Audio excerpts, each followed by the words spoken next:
Labor Day weekend. You might be getting ready for the barbecues. You might be getting ready for all things related to your end of summer stuff. But we're here on Sportswire Radio getting you ready for all the latest happenings here in the world of sports. And we're here with some of my guys and a new addition to the Sportswire Radio team. So first of all, we're going to introduce our very good friend. He's the host. I think it's still the Off the Dome podcast. It's the Baltimore Kid from Baltimore, just outside of it. We have the Baltimore Kid. We also have the host of the Liftoff Jets and the Talking Rivals, Mr. Chris Bezea, Rob Maraska, Contest Man, and Justin Gianelli. Guys, happy Friday. Hey, Tom. Happy Friday. What's up? All right, great to see everybody. Obviously, TBK, we sort of know each other actually a little bit from the wrestling world, but I figured, since you're on Sportswire, you wanted to hang out. We'll get into some of your sports takes, and obviously I really enjoy having the podcast on sportnarium.com/player. In fact, I heard you twice this week because we heard your friend Peter Richards also is on the roster now. Also, we did the Bray Wyatt tribute show that you were on there as well. But obviously, everybody, nice to be here once again. So let's go off here and talk a few minutes on baseball. I know, Rob Maraska, you're dying to talk a couple minutes on the Mets. I want to get into the Orioles in a second afterwards. But Rob Maraska, Kodai Senga, maybe making a late run at Rookie of the Year? Oh, yeah. He's in there for Rookie of the Year, I think. He's Justin, we were talking about this on X before. I think he's better than advertised right now. He's really now the Mets ace. I mean, who would have thought the beginning of the season that Senga would be the ace of the Mets pitching staff? But he is. Tonight, 12 strikeouts, gives up 1 run against a hot Mariners team, by the way, and he's just been pitching great, and I'm happy with him. You cannot ask for more than what he's given you. And remember, he made the All-Star game this year, team this year, and you know what? He's better than advertised right now. Yeah, absolutely. No question about that. I'll come back to it. I just had a quick question here and a birthday wish. Anthony Finkel says, are we putting football picks in? Well, the season's not this week, though. I mean, I guess. And Brad Weiss, who's running this football pool, is not even here because he's at the Liberty game. So my answer is kind of what I said to you off the air. I guess. I have no idea. They have to be in by Thursday. Right, because Thursday's the first we game. got one game Thursday, so you. We should give our thoughts at least on the Lions and Chiefs game that opens up less than a week from today. We'll definitely do that when Rob leaves here in a little while, sure. But I mean, I got one game to pick, so I'll pick the game. I mean, I'll pick it. But I also want to give a quick happy birthday wish to Mr. Peter Richards. Obviously, TBK, we know him very well. He celebrates his 31st birthday all the way out via in the great state of Oklahoma. So happy birthday to you, my friend, and thank you for coming aboard here to Sportswire Radio. We've got some new shows ahead here on Sportswire. Finally got some new shows added to the roster for the first time in almost a year and a half. We have, I think, one other show, also coming down the pike here to Sportswire. So stay tuned later on for an announcement throughout the weekend. But I guess here we'll come back to you, Rob, because I'm going to go to the rest of the guys on baseball in a different take. So I guess then the Mets are interesting to watch then this last month because of Kodai Senga? Or, I mean, I know you're going to be watching every game, I know. Well, I've been watching games. I mean, you've been watching every game, which is cool. Listen, I mean, there ain't much left. I mean, you might as well. I mean, what else is there going to do?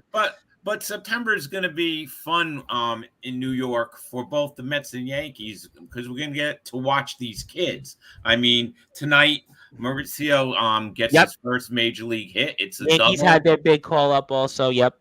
Yeah, and He hit that ball hard, and he got 2 hits tonight.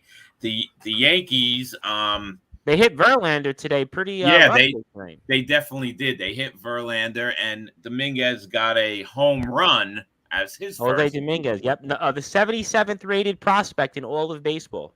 Yep. So he got a home run his first at bat, so that was good. Also, Wells got his first hit for the Yankees, so it looks like we're going to at least get to see the kids. Now, all of a sudden, what's going on in Mets land? Like, Vogelbach is hitting all of a sudden. I mean, why not wait until October to hit? Well, that's how it goes, I guess. I mean, he spoke about this last week on the show, and he kind of talked about that when he was speaking to the media, but I guess this is the time of year where guys play for jobs. I mean, we've seen it with the Orioles in the past. Before last year, you have those September. These games are important to some guys if they pad their stats enough, and it gives them another look. And we always see this in sports all the time, whether it's in the NFL, the last month of the season, baseball, the last 40 games if your team is out of it or so. In the NBA, you always have like those last 20 games, and kind of right now that's going to be with some guys for the Mets could be playing for jobs, and Vogelback is one of those guys, although he's had just a pitiful season. But yeah, of late, the last few weeks, he started to turn around. Makes you wonder, where was it pretty much this first year as a Met? Exactly. And it's, the pressure's off. So, I mean, I guess it's easier right now. But speaking of Baltimore before, another guy who's been fun to watch lately is DJ Stewart.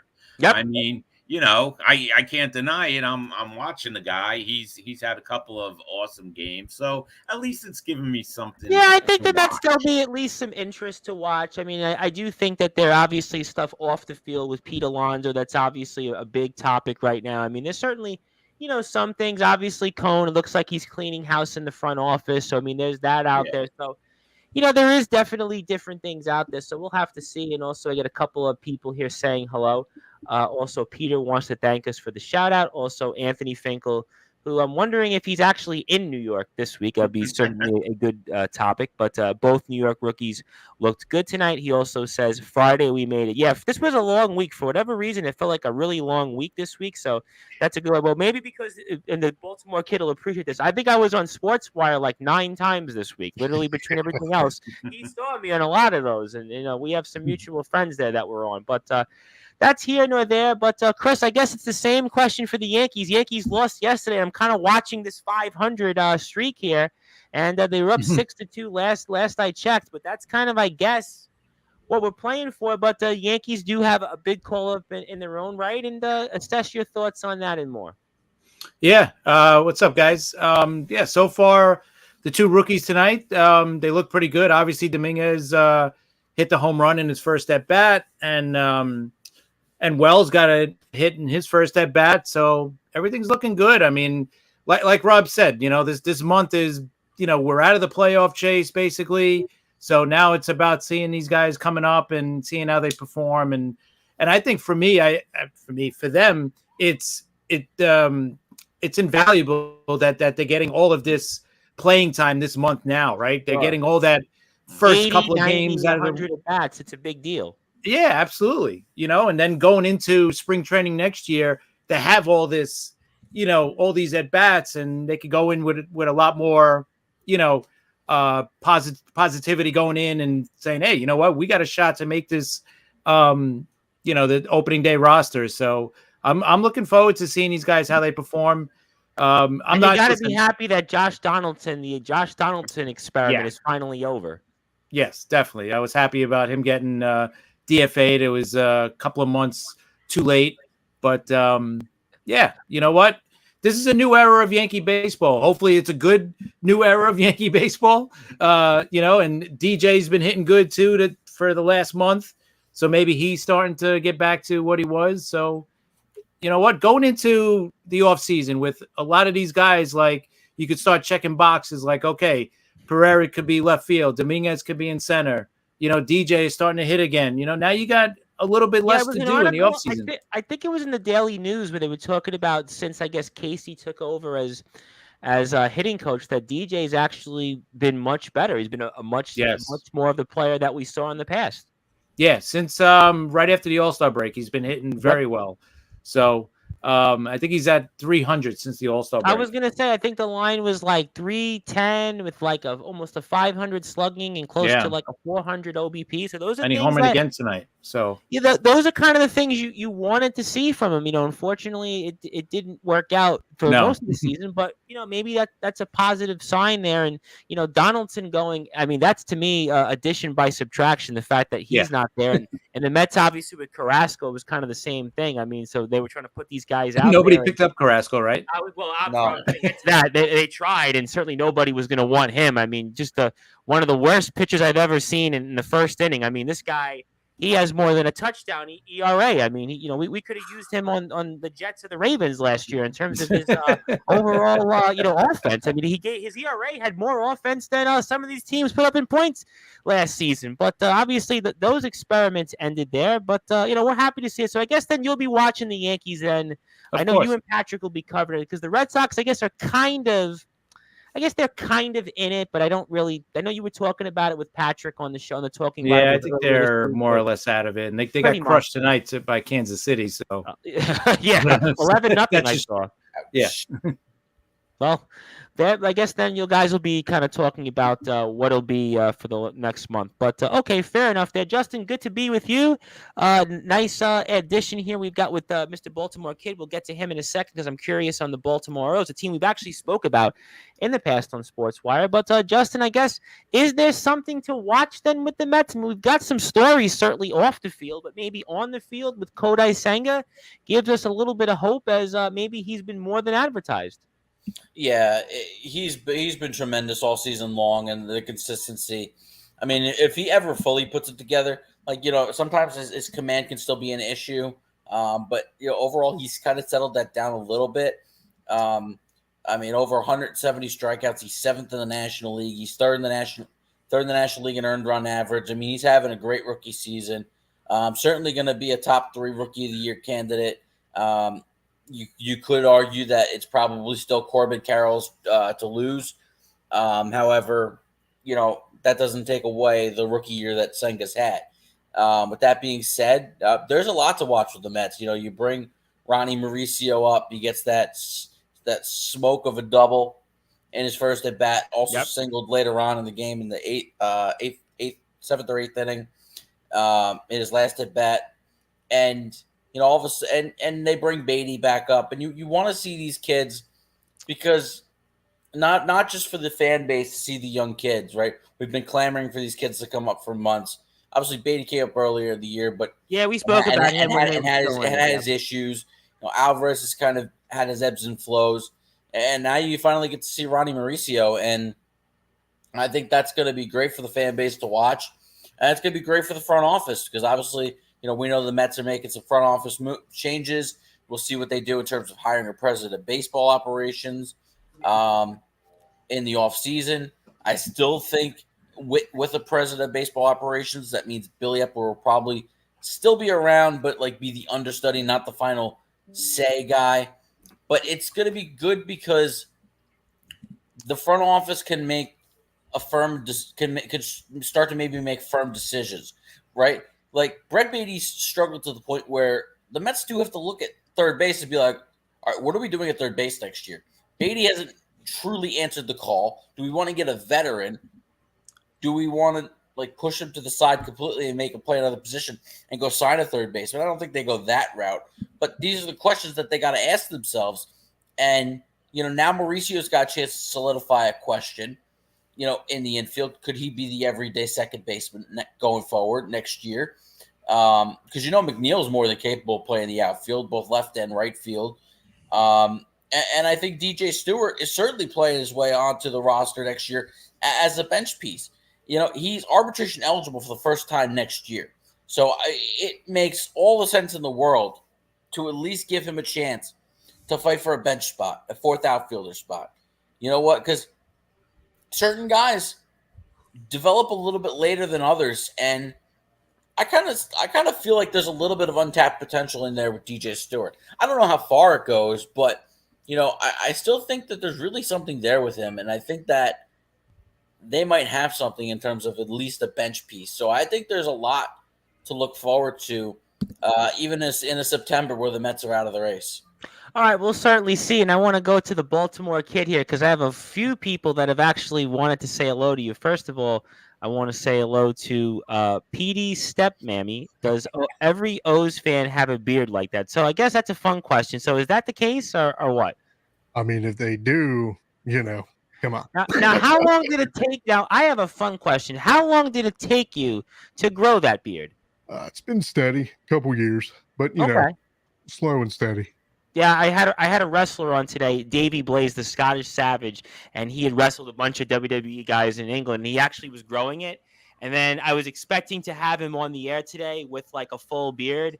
Then he goes, "Oh, well, I made a mistake when I was grooming it, shaving it, and then I just shaved the whole thing off." And I'm like, "Well, that totally killed what I was promoting on Sportswire." So thankfully, you didn't do that. Obviously, our good friend, Mr. Omen Black, because it's his show, says it's my boy TBK and the IMF guys who are, by the way, on their way to Wisconsin. So they might be watching this while they get ready to go out there to Wisconsin. But, nice to see you, obviously, Mr. Baltimore Kid. Obviously, the reason I brought you on is because you have a podcast that we're going to be playing on Sportzwire Radio each week on sportnarium.com/player. So it gives me an opportunity to add something to the rotation. Obviously, that we do sports here. You're pretty knowledgeable in football and other things. So I'm going to add you to the team on Friday nights in addition to our spot about the show on the 19th of September. So, I mean, the Baltimore Orioles have pretty much been, for all intensive purposes, the biggest story in baseball, certainly in the American League. And you got to be feeling good right now as an Orioles fan for a change.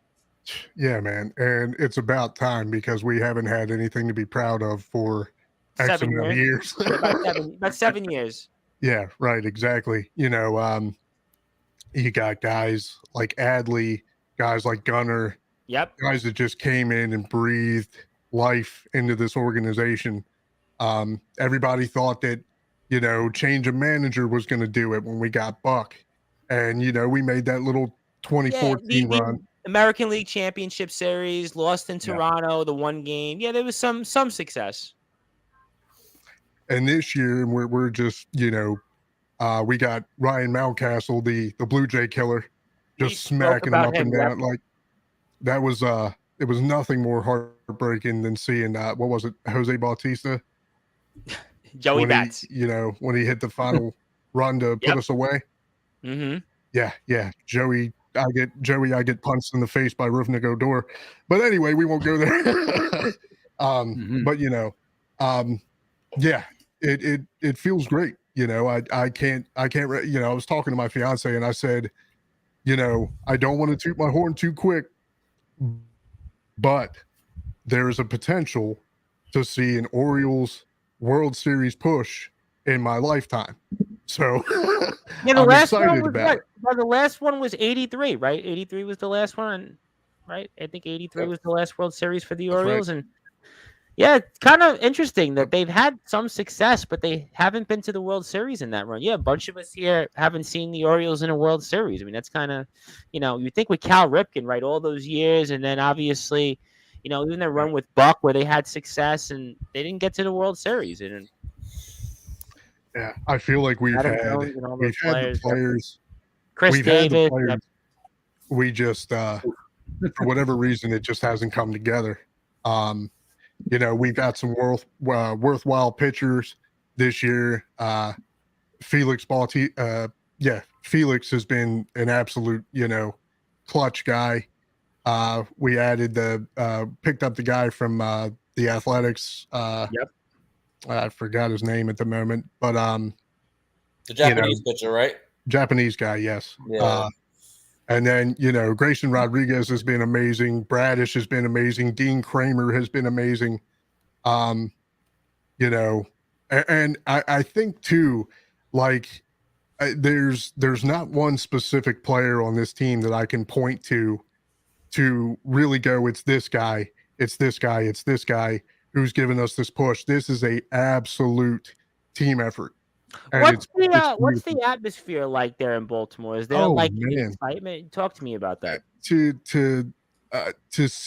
even watch the games on TV and to see the stadium full again, Yeah, listen. I think we spoke about it here in the past. I mean, there was some lean years there. You think about 2019, certainly 21. I mean, you think about 18, 19, 21. I mean, COVID year, but there was some years you get 7,000-8,000 in that ballpark. Yeah, and the Angeloses certainly aren't helping things. Oh, I know. We spoke about that, I think, recently on the show, and basically the owner came out and doesn't want to re-sign these guys. I mean, you got a team that's going to probably win 100 games this year, and you don't even want to keep the team long term. That was something that I feel like absolutely did not need to be said. Yep. This is a dream miracle year and to go out and be like, yeah, by the way, I know we're doing great, but there's a chance that we're not going to be able to bring any of these guys back. Just want you to know. It's like, why?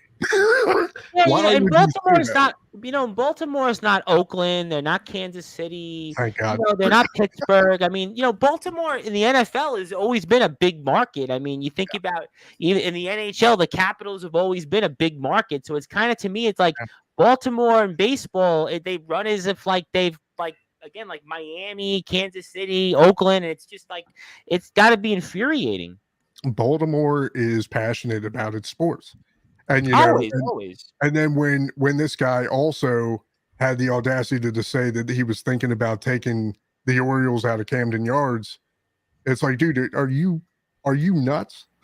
Did you not see the response of the Colts being taken out of Baltimore? Why would you do that? Yeah, and Baltimore, in Camden Yards, I mean, Baltimore has supported a lot of teams that when they didn't win, I mean, this was a franchise for a long time that drew, like 2 million, 3 million plus fans. I mean, even when the team won in the Showalter years, I mean, the attendance picked up. So it's not like a franchise that, like the Marlins, for example, right. They just don't draw, or even the Rays, the Rays just don't draw. I mean, Baltimore, when they win, is a good market. Baltimore is a good sports town. I mean, when you win in Baltimore, it's a good market. We've got, like I said, we got beautiful stadiums, beautiful fans, passionate fans. And, when all the pieces start coming together to say that the atmosphere is supercharged, I think even that's putting it lightly. Like it is a different feel around here. It feels great.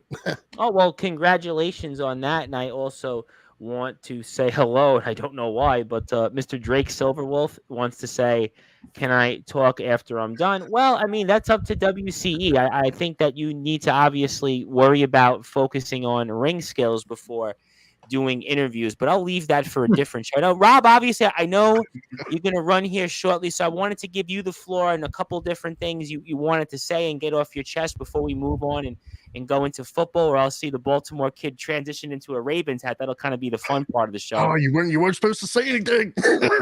well, you had the hat on first, and then you put it back on. So I thought it was kind of funny. Live yet? It's all right. That's okay. Well, we're having fun as we go on. But Rob, obviously, I know you obviously want a couple of minutes to say a few different things, and obviously want to give you the floor as well. And anything else that's on your mind, the floor is yours. And fire away, my friend. Yeah, all this Alonso stuff, man. I'm getting sick of hearing it. Why do they keep bringing this up? Just let's finish the season. The Mets cannot get rid of Alonso. All right, that's going to be a stupid move. I don't care. That's how I feel. It would be ridiculous to get rid of him. What is the point of getting rid of him? He's really the face of the franchise right now. So what is going on with all this? I guess what's going on with that? Somebody was going to say something? I was going to say something. My point was, well, I guess maybe somebody feels differently, and despite what they may be saying on social media, maybe that clubhouse is a lot more divided than people may think. I don't know. They got rid of some people who might be the dividers also.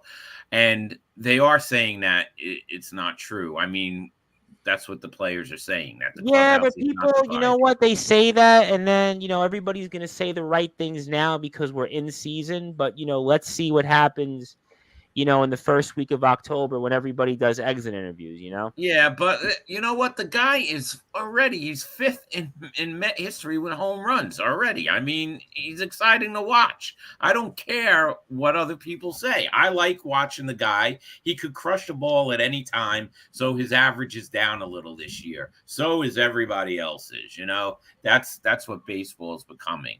I like the guy. I hope the Mets don't trade him. I hope the Mets re-sign him, and let's see what happens with that. I mean, Justin, what do you say about that? I think a lot of this stuff is just pure nonsense. I think it stems from some of the clowns on WFAN. Let's just be perfectly clear. Sal Licata started that garbage that the clubhouse. Well, that was the guy that jinxed the Mets last year on the radio. Of course. He's just a loudmouth, is what he is. He's soft. He's soft as butter. You say something negative to him, he'll block you. You know, he's as soft as it gets. And listen, I trust a report from Disha Thozar more so than I would anything Sal Licata would say, because he's not in the clubhouse. These guys on WFAN are not in the clubhouse. Mm-hmm. No, they're not. No, Thozar is a beat reporter who's in the clubhouse every day, knows the clubhouse. Well, and also the WFAN guys, they're looking for ratings. They're what you call their sports version of shock jocks. You know, that's what that's the old expression. Yeah, exactly. Especially some of the new guys too.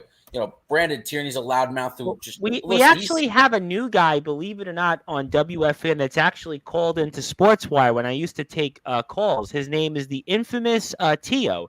He actually was the co-host with Evan Roberts last Friday on the show, and way back.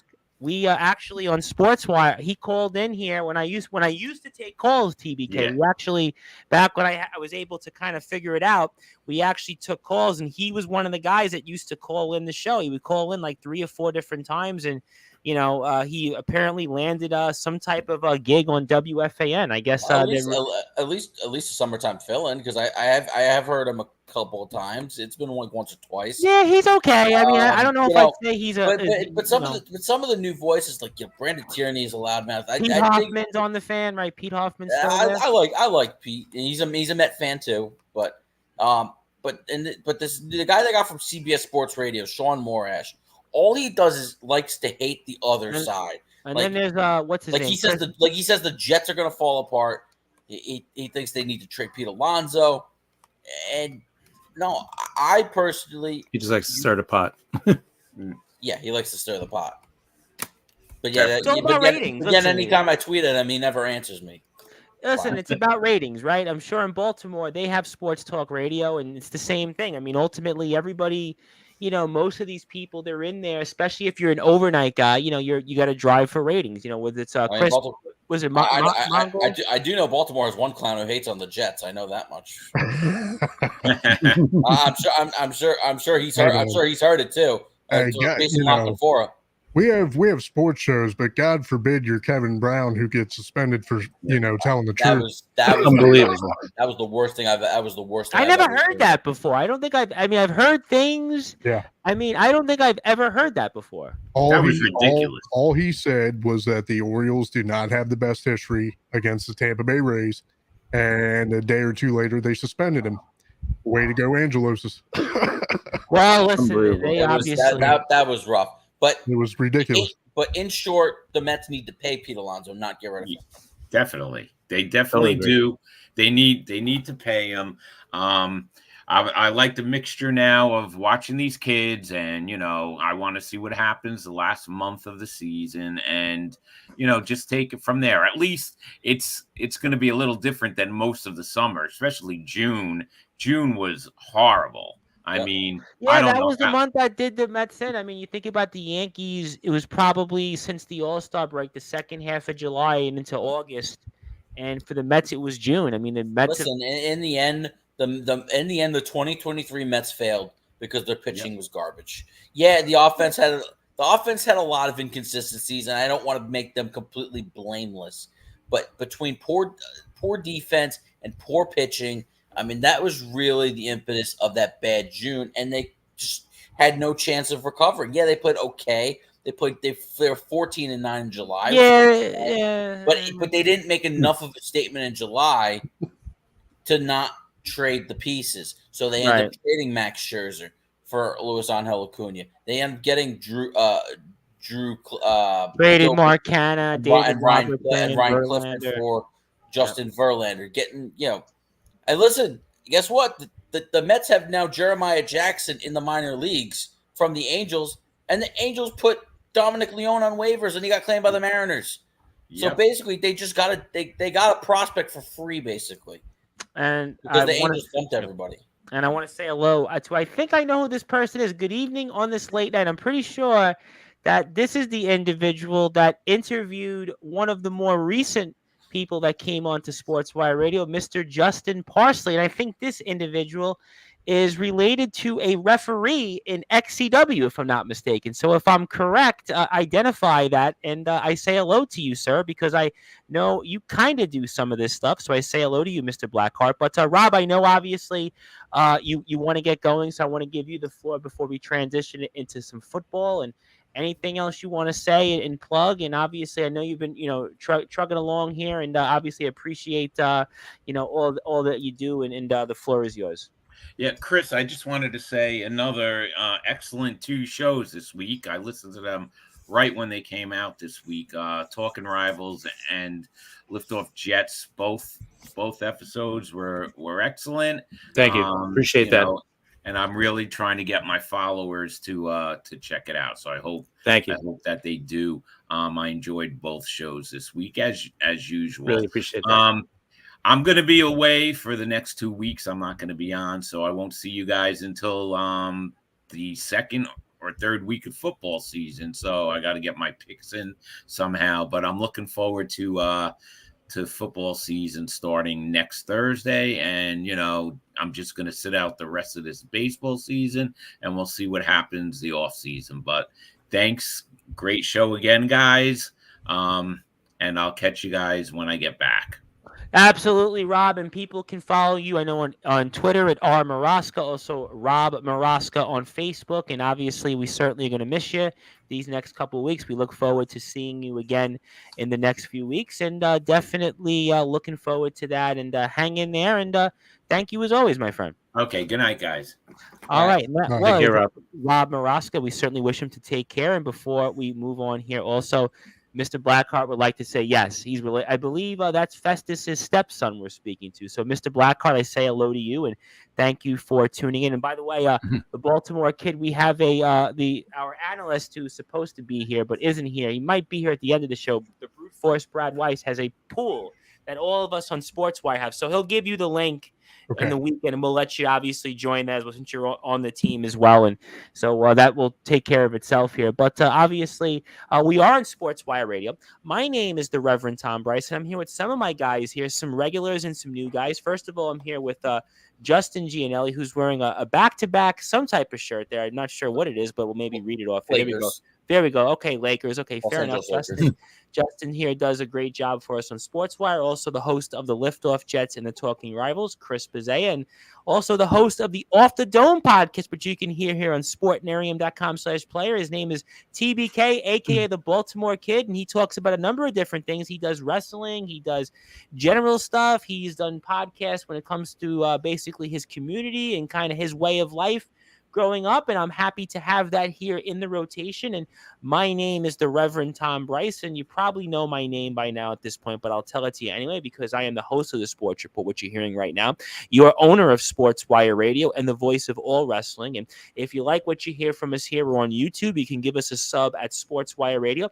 Also, I'm on Instagram at the Sports Report 2021, Twitter at Thomas Price 2017. If you have a podcast out there like you, Mr. Blackheart, and you want to play it, you can do that here on sportnarium.com/player. All you need to do is give me an MP3 or an MP4 of your show, and I play it for you free of charge. It goes out there to the World Wide Web, and you get a chance to hear yourself out there to a wider audience. So we're always looking for shows, always looking to give people an opportunity, so you can reach out to me on all of those different platforms. And I'll be back here with more coverage on Sportswire Radio starting Sunday evening, 8 o'clock with the Alliance Wrestling, as I'll hear from AJ Morgan, as it was announced that AJ Morgan will be facing up with his brother, the war criminal, the original Dylan Andrews, in a match coming up here that will qualify for a new championship in the Alliance Wrestling League. So stay tuned for more details on that. I'll also be here Monday on Labor Day. Yes, I am here on Labor Day, 1 o'clock Eastern Time, 6 o'clock British Standard Time, with the legendary Jumping Dean Allmark from the world of the UK professional wrestling scene. He's a guy that's defeated the likes of Daniel Bryan, wrestled a who's who of legends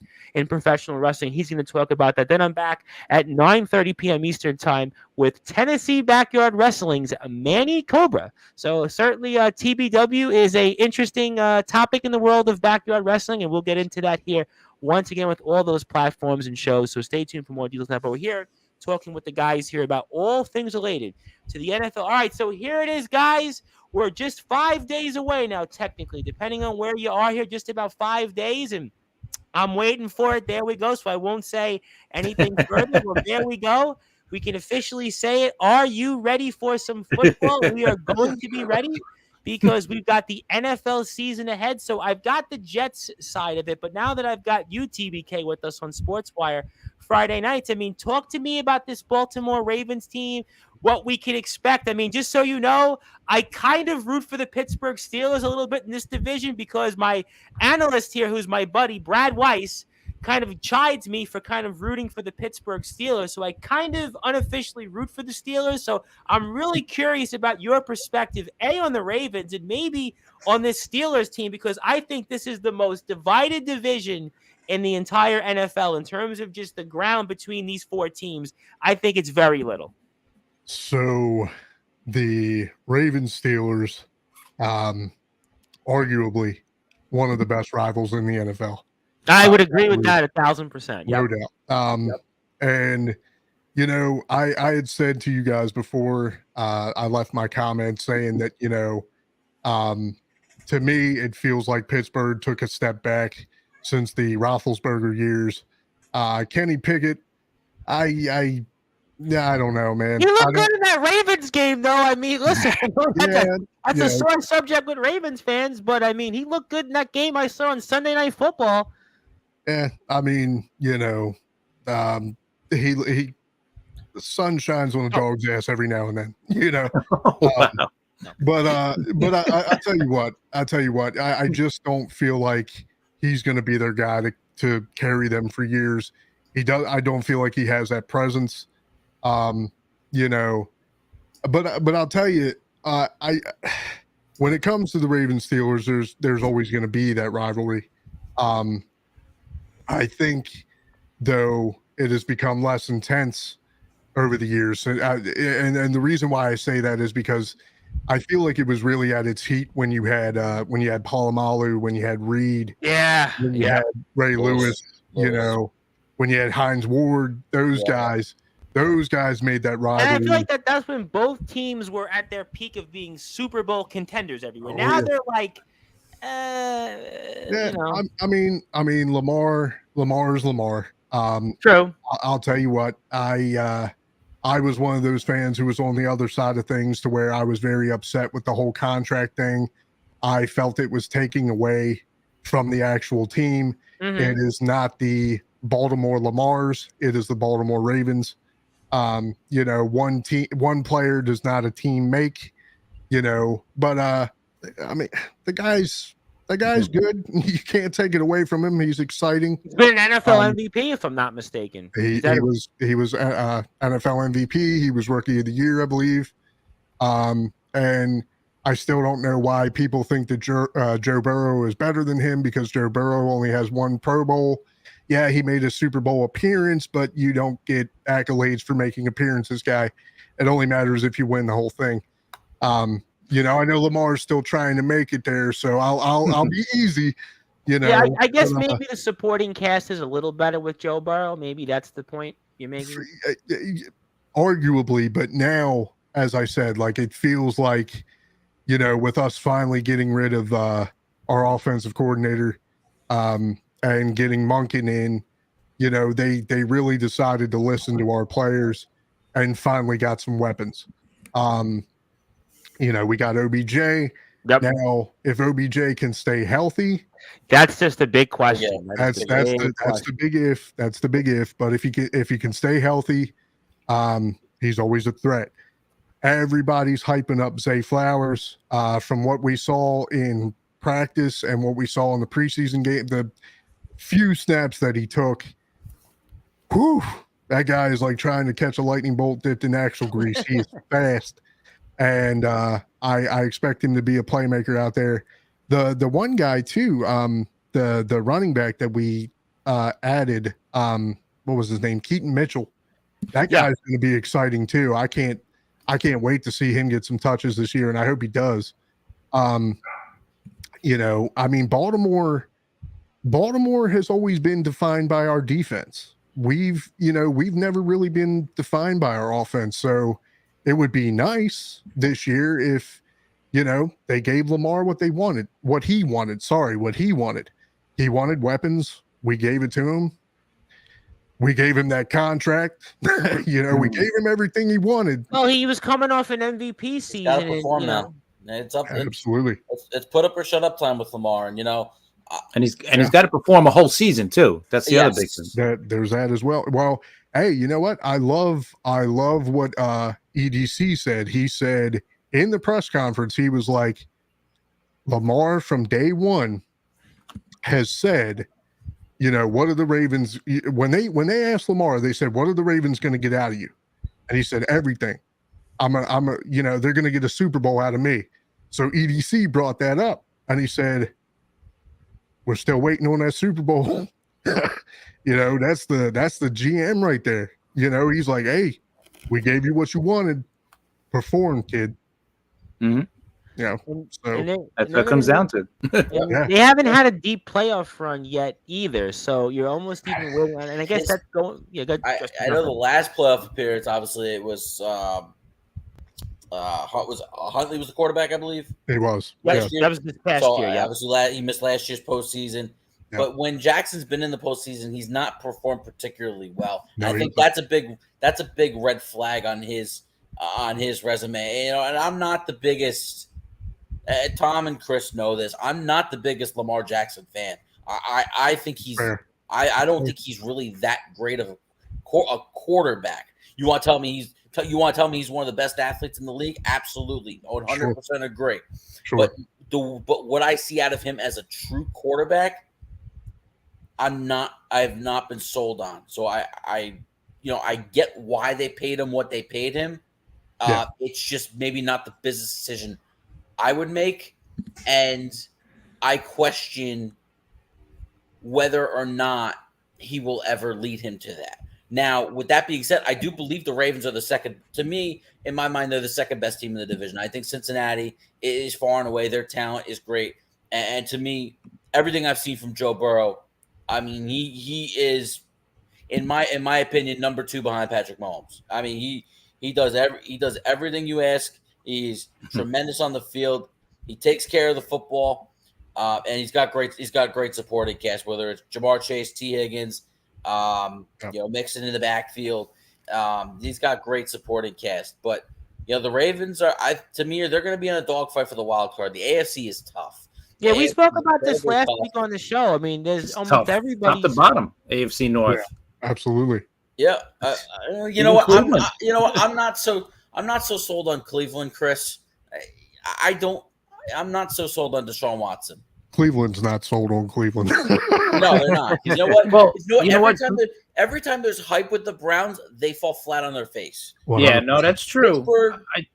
Pittsburgh, I think, will be good because their defense is going to be great this year. I think they could have a top 5 defense in the NFL, and you might not be sold on Kenny Pickett. You're looking at one of the bigger Kenny Pickett supporters, especially coming out of Pittsburgh. I saw the kid at Pitt. I thought he was going to translate it. Now, with developmental stages, I didn't think he was going to step in right away and just be this. He kind of went into the fire last year. I mean, he went into the fire. Remember, when Mitch Trubisky started the year, he did not perform well. They benched him during the Jet game, and that's when Kenny Pickett made his NFL debut and then made the first start the next week. And the questions were loud right away. Even after the first couple of games, it's like, when are they going to get rid of Trubisky? When are they going to start Kenny Pickett? And I think as the season went on, the numbers didn't really impress you, but it's what it looked like. And I think studying the way Pickett was managing the offense, was what I took away the most, and I was impressed with. And I think Tomlin will be able to put them in a better position this year. And I think the offense will be better. But I think that there's still a third in the division, unless that defense performs top 5 like they very well could. Yeah. Especially with arguably the best pass rusher in the game, TJ Watt. And before I move on to Chris, I do want to say hello to the brute force Brad Weiss, who, as I expected, is not going to be here. He has his voice so bad because he's probably yelling at 8-year-olds all day. And I'm only kidding. Well, he does. He's just so you know, he's an ex-college basketball player who's learning his way up the ranks. He's a basketball trainer. He's doing some coaching at the high school level, and he wore his voice out. Now, me, as you know, Mr. Baltimore Kid, I actually know how to prepare myself and kind of run the marathon. Some guys can't run the marathon. You got to give them tips, I think. You know, you gotta probably not yell at referees. Not yell at referees would be my biggest advice. Not yell at them all day when you're in the game. That would be my biggest advice. Pace yourself. But obviously, Brad, we'll see you next week. We'll definitely see you next week. And I actually, Mr. Brute Force, I actually emailed you the Baltimore Kids email address to add him and send him an invite to our Yahoo Picks group. So make sure, Amen. Mr. Brute Force, that you can do that for us here. So, Chris, obviously, I wanted to get your thoughts and perspective on some different things around the league. And, obviously, we'll transition to the Jets in a second. But Ravens, Jets, anything in the NFL that you're watching, I'll get into some of the maybe games as well, key games that are coming up here in week 1, kind of as a prelude to next week's show, where we pretty much just go right into the NFL. Yeah, I think the AFC North is easily the toughest division in football right now. Every team is going to be tough. Cleveland, I know, is going to Cleveland at some point, right? They always, they come in with all the hype. But for me, I think this year, like a $2 steak to me. Looks good on paper, but when I write it, it's not. And you know so what? good. This year, Stefanski has to be on the hot seat because Watson is coming in now with but a normal offseason. So he's coming in just as a regular guy. It's not like last year. A lot of off the field stuff. I'm not going to say he's clean. Yeah. So, and listen, they got talent on that team. It's not like you're talking about a team that doesn't have talent. So I think that whole division is going to be tough. I don't think anybody's going to be less than 7 or 8 wins. I think everybody's going to be in that range from like 8 to say 10 or 11, Yeah, so, that's what I kind of think. I just think it's going to be a dogfight the whole season between the 4 teams. And you know what? If Lamar could stay healthy all season, they're gonna compete for the top spot in that division with Cincinnati and Pittsburgh too. I mean, Pittsburgh got 9, Baltimore got 9 last year, right? It was Baltimore who got 9, and then I think Cincinnati got 10, and then Cleveland won 7 last year. So I mean, they were all kind of in that. Didn't Cincinnati have a little more than 10? Weren't they like 11-6? Maybe 11-5 because of the game that wasn't made up. Cincinnati won 12, Baltimore 10, Pittsburgh 9, and Cleveland 7. Okay, so that's kind of where I thought, but they're basically bunched up. There was no, in the AFC East, you had Buffalo, then you kind of had Miami, got up to the crazy start and dropped off. You had the Jets. And Miami finished, 9-8? Yep, 9-8. They kind of just backed into the Buffalo kind of won that going away, and now they're going to have it a little bit more difficult, but I don't think anybody's going to have it more difficult than the AFC North, that's for sure. Yeah. I did say I think Cincinnati will win the division, but would I be totally stunned if Baltimore wins it? No, I wouldn't. But I think there's a lot of factors that will obviously. I guess the one point. The 1 point on the North is if you looked at Jackson's career record. I mean, it's really good. He just has to stay healthy. That's kind of been Mr. Baltimore Kid. That's kind of been games. Let's see what happens if he plays 17 games. I think the last 2, because we spoke about it the last couple of years on Sportzwire, he's missed significant time the last 2 years. The last 6 games of last year. Yeah. Yeah, I mean that's kind of the big thing. They decided not to play him in any of the preseason games. They've been very careful with him. They want him to come out fresh, healthy, ready to go. Staying healthy and performing in the postseason. I think that's the big key. I think his postseason. We just spoke about it a few weeks ago. And you know what? Suspect. I thought they would want him to play a little bit in the preseason because he's learning a new offense. It's a new system, so. Well, does that come down to the contract, that his contract's so big that you're afraid anything other than regular season? It's probably, every coach is different though. Yeah, every coach is different. Like Sean McVay never plays anybody. Obviously Lamar didn't play in the preseason. There's a lot of guys who don't. I mean, but then there's Patrick Mahomes. Patrick Mahomes is out there. well, it's Patrick Mahomes, right? I mean, Patrick Mahomes. I mean, who's going to argue with Patrick Kansas Mahomes? City. Listen, I know we're going to pick teams, games, but Kansas City might have a problem with Jones being out. They got to get him signed. Defensively, that's going to be an issue. But yeah, absolutely, he's hugely important to that team. You know what the thing is for them? It's probably not going to matter for them until the postseason. They're going to be able to get by winning games 45-42. You know they can. Oof. That's a lot to do every week. It's a lot to ask for, but Patrick Mahomes can score every time he touches the football. Oh, absolutely. No, I know. I'm not doubting him. That's for sure.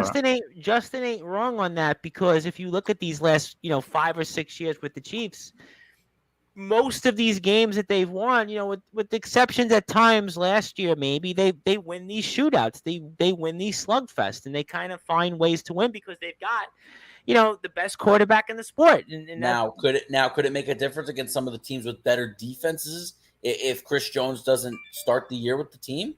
Yeah, I think it could, but they're just anytime you have Patrick Mahomes, you can outslug everybody. It's just it will really come down to the postseason. That's what it's going to come down to.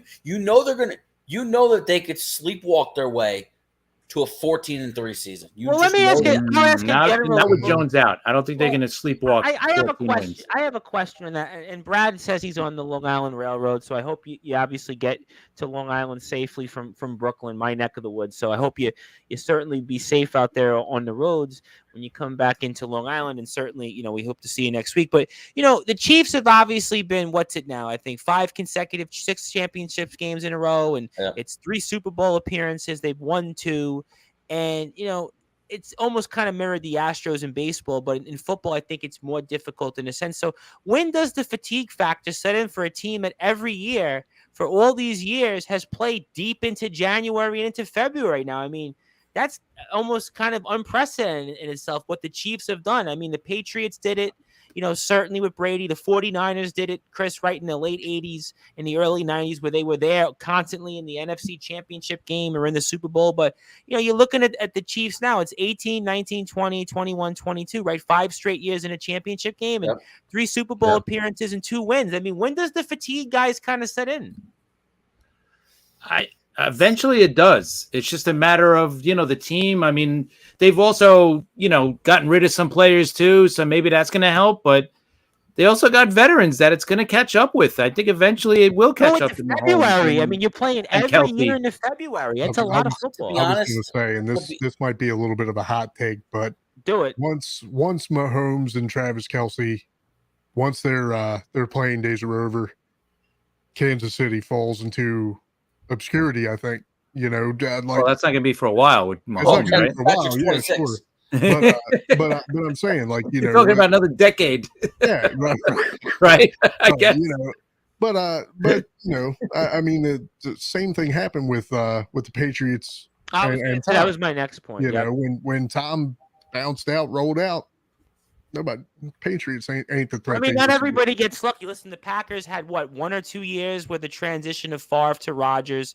Yeah. Pittsburgh pretty much that was an immediate transfer. I had 1 year. They were down 1 year, and then right away, they had the 1 year they were bad, right? 2008 or so, and then kind of right away, Rodgers. Right that year, yeah. But they kind of transitioned where for the most part they were a contender. Certainly Pittsburgh had a seamless transition right before Roethlisberger came in, and even with Pickett right now, they could still be competitive. But they still float. New England's in a very weird spot, but very weird. Kansas City. I don't think it's a fatigue thing. Okay. I was just curious. If they don't make the AFC title game this year, it's because the AFC is just so damn good. That's what it is. Yeah, I mean, because you got potential to see Cincinnati in the championship game, Buffalo in the championship game, hell, the Jets in the championship game. So we could get Jets Bengals for all we know.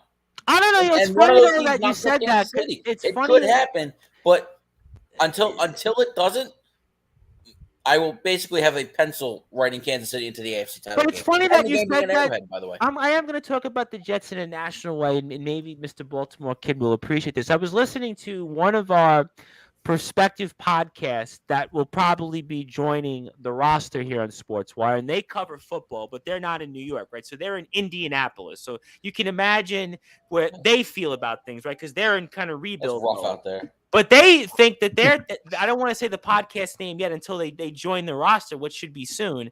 But they were talking about the fact that they feel kind of somewhat confident about their team because they have a new quarterback stepping in and a new system. But they talked about the Jets and Aaron Rodgers, and they talked about the fact some of the things I brought up last week and maybe why I think the Jets record won't be as high as some of the guys here had said last week. And I'd be curious on maybe Mr. Baltimore Kid's take, because I had said the schedule starts difficult early on. It's a new offense. Coordinators got different style. Coaches got a different style. Aaron Rodgers certainly is Aaron Rodgers, but, obviously have to adjust to all these things. And kind of based on the AFC and the strength of the AFC, this prospective podcast, which should be joining our roster this weekend, covers football, felt like the Jets were going to be where I thought, probably a wild card, 10-7 or so. But Buffalo was still their division. I mean, the Baltimore Kid, hearing some of this, I'm curious on your perspective before I get to the guys, because they're going to be confident. I look at myself as a realistic football fan. Am I wrong on some of those takes on the Jets? Honestly, I think I don't know if y'all are going to like this, but I Bring it on. I honestly think that Jets fans are, basing their entire season on whether or not Rodgers can perform. Oh, 1,000%. 1,000%. Oh, just like you are with Lamar Jackson, right? Well, I'm sure, but that's fair. But you guys haven't. Who do you have if Rodgers goes down? That kid Zach. What's his face? Zach Wilson. Exactly. So there you go. You mean to tell me? Wait, hold on a minute. You're confident that Huntley can get you guys into the playoffs?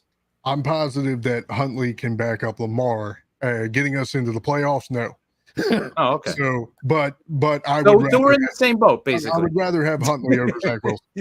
100%. We're in the same boat. Buffalo's in the same boat. We're all in the same boat. Almost every team. Who's got a really good backup where you're like, oh yeah, we're good if our guy goes down, right? Yeah, like they're good for a game or two, but not for a long stretch. Maybe I hate to say it. Last week, San Francisco, maybe. Well, right. Sam Darnold. I think Sam Darnold could step in and play well in that system. San Francisco, in that system, yeah, because they got loaded Winston too. And David Carr in New Orleans. I was listening to that. No. Jameis Winston for 6 or 7 games. At times he's been as a backup, though. He's probably one of the better backups in the league. I will say this. I am excited for the Jets. I'm excited to see what Rodgers does. They really haven't had that leader. Now they have a experienced vet, an actual leader on the field, and if everything falls into place, they could be a contender this year, and it'd be fun to see them do well. Yeah, but it's funny you said that because, again, this podcast, is not in New York, right? So we're in New York and, we're hypersensitive and hyper partisan. This podcast that I was listening to that was very knowledgeable in football, and we expect them to be on the roster real soon, just like the Baltimore Kid and obviously Mr. Richards, who's the birthday boy. And they were like, from a national perspective, they thought kind of some of the things that Mr. Baltimore Kid was talking about. So I just why I thought it was interesting to kind of say those things. That's something that you could say towards any team, though, right? Well, not Kansas City, though, right? Maybe not. Well, Kansas City. Other than Kansas City, but even if Mahomes goes down, they're done. Oh, they're done. Oh, for sure. By the way, who is their backup this year? Chad Henne retired. Right. The guy that was on Jacksonville a few years ago. Not Gardner Minshew. He's with the Colts. No, not Minshew. He was their starter for a couple of years. Blaine Gabbert? Gabbert, I think. Right. Well, I seen him in a game, so I don't know if he's the main guy, but I think he is. And speaking of football fans, I want to say hello to somebody for whatever reason that was trying to comment, which they should be able to because we have plenty of comments here on YouTube. Yeah. Anastasia Racina said she was trying to comment, but you have to have a YouTube account, so you have to make the YouTube account. Maybe that's why. Log in, and you can comment because we have comments here on the board, but she wanted to say hello, and she's a Chargers fan. So I guess, what do you guys make of the Chargers? Speaking of the Chiefs here, before I move into some Week 1 games of interest? All right, thumbs down. I guess not. You know what? After last year and believing in the Chargers, I'm done believing in them. That playoff game gave you a sour taste, huh? The Chargers find a way to charger. And I'm gonna kind of be honest. Justin Herbert's overrated. I don't think he's really that good. You know what? I don't think he's all that. I think we'll find a lot about them this year because they got the new OC from Dallas. Yeah, Kellen Moore. I think that could change things a little bit. Yeah. The problem is, I think Sean Payton raises Denver's level to where I think they're probably going to be the second best team in the division. So they're probably put the Chargers third. They're probably a 9-8, 8-9 team because you know what? They're going to find a way to lose that last game and miss the postseason. You know that's what's going to happen. Well, the last 2 years, I mean. And you know what? Being honest, Brandon Staley's one of the worst head coaches in the league. I don't think he's that good. We spoke about this last year and the year prior to that on Sportswire on the show. Chris talked about Kevin Stefanski being on the hot seat. You got to imagine Brandon Staley's on the hot seat too, because there's expectations. I would think so. There's expectations for the Chargers to win, and I just don't think they're going to do that. Listen, you're always in a tough spot when Patrick Mahomes is in your division, right? But now that Sean Payton brings credibility back to Denver, I still think that defense is going to be pretty solid. I think Russell Wilson, I'm not going to say he's going to be great, but I think he's going to be good. It's got to be better than what he's been. Well, you can't be much worse, right? Honestly, so it's got to be better. So I think Denver takes a step up, and maybe a 10-win season for them. They're going to be okay. They're going to be decent, but I think they're slightly better than the Chargers. I don't trust the Chargers defense. The Chargers defense. What was the last time the Chargers defense got a big stop in a big game? Never. I was gonna say in a big game. Actually, think about it. They had the big lead in the wild card game last year. 27-0. They blew it. Boston, right? Jacksonville. I guess the last time I could think of the Chargers in a big game ever got a big stop was that the 1994 AFC Championship game. That was the one where the Steelers. Wasn't that against Jim Harbaugh and the Colts? No, that was the Steelers in Pittsburgh. The Steelers were first and goal. O'Donnell was the quarterback, right? Yeah, I think it was first and goal. I remember watching it on the old NFL films, and they had first and goal, and the Steelers couldn't score. They were in there. Yeah, maybe that's absolutely. That is a franchise that if you do think about it, the Chargers. And I know.